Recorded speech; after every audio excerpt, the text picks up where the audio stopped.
അപ്പൊ നമ്മൾ ഈ പരിചയപ്പെടുത്താൻ പോകുന്ന കോട്ടാണ്. നമുക്ക് ഇറക്കം എത്ര വേണോ അതിനേക്കാളും 2 ഇഞ്ച് കൂട്ടി വേണം. യൂണിഫോം കോട്ടാണ്. ഇറക്കം എത്ര വേണോ അതിനേക്കാളും 2 ഇഞ്ച് കൂട്ടി വേണം ഇടാന്. നമുക്കിപ്പോ ഇറക്കം 20 ആണെങ്കിൽ അതിനേക്കാളും 2 ഇഞ്ച് കൂട്ടി 22 ഉണ്ടോന്ന് നോക്കി. അപ്പൊ നമ്മൾ കഴുത്ത് 3 ഇഞ്ച് അടയാളപ്പെടുത്താൻ 3 ഇഞ്ച് അടയാളപ്പെടുത്തി അടയാളം ഉണ്ട്. ഇനി നമുക്ക് വി ആണ് കഴുത്ത്. അപ്പൊ എന്നാ പറയാ, തേപ്പ് ഇങ്ങനെ വെച്ചിട്ട് ഒരു 7 ഇഞ്ച് താഴോട്ട് അടയാളപ്പെടുത്താൻ 7 ഇഞ്ച് താഴോട്ട് അടയാളപ്പെടുത്താൻ. എന്നിട്ട് ഒരു സ്കെയിൽ ഇങ്ങനെ വെച്ചിട്ട് അത് വി പോലെ വരച്ചെടുക്കാൻ.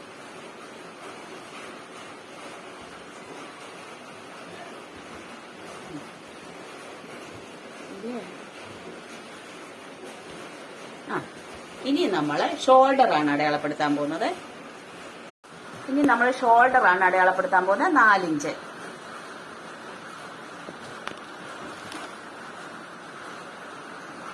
കൈക്കുഴി താഴോട്ട് 6 ഇഞ്ച് അടയാളപ്പെടുത്താൻ.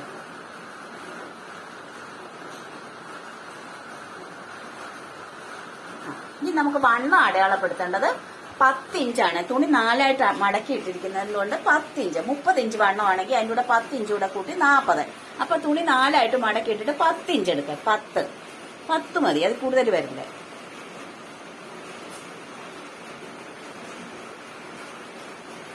ഇനി ഇട ഒതുക്കുന്നത് ഇവിടെ നിന്ന് താഴോട്ട് 14 ഇഞ്ച് കണ്ടിട്ട് ഇവിടെ 10 എടുത്തെങ്കിൽ ഇവിടെ 9 അടയാളപ്പെടുത്താൻ.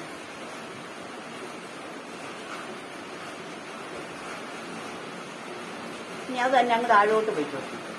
18 ഇഞ്ച് താഴ്ച വരുമ്പോഴത്തേക്ക് വീണ്ടും 10 വരണേ. 18 ഇഞ്ച് താഴെ വരുമ്പോൾ വീണ്ടും 10 വരണം. എല്ലായിടത്തും വര കൊള്ളാതെ ചോക്ക് എല്ലായിടത്തും വരും. ഇനി കഴുത്ത്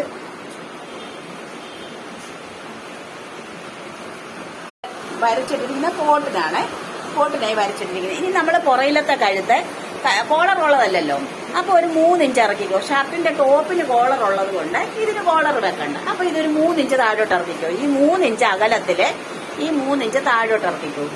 എന്നിട്ട് അത് നല്ല റൗണ്ടാക്കി വരച്ചെടുക്കുക. തേപ്പില്ലാതെ അളന്ന് കറക്റ്റാണല്ലോ.